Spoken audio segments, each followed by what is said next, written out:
কড়া নিরাপত্তা আর উৎসবের মেজাজে হাওড়ার লিলুয়ায় অবস্থিত খ্যামকা হাই স্কুলে শুরু হলো ভোট গ্রহণ। আজ সকাল থেকেই এই স্কুলের বুথগুলিতে ভোটারদের লম্বা লাইন চোখে পড়ার মতো।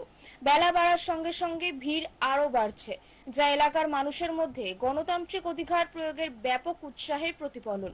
ভোর থেকেই স্থানীয় বাসিন্দারা বুথের সামনে জড়ো হতে শুরু করেন।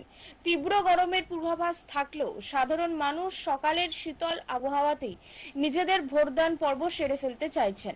লাইনে যেমন নতুন ভোটারদের মধ্যে উদ্দীপনা লক্ষ্য করা যাচ্ছে, তেমনি বয়স্ক নাগরিকদেরও পরিবারের সদস্যের হাত ধরে ভোট দিতে দেখা গিয়েছে। ভোট গ্রহণ প্রক্রিয়া যাতে নির্বিঘ্নে সম্পন্ন হয়, তার জন্যই খ্যামকা হাই স্কুল চত্বরে আটষ্ট নিরাপত্তা ব্যবস্থা গড়ে তোলা হয়েছে।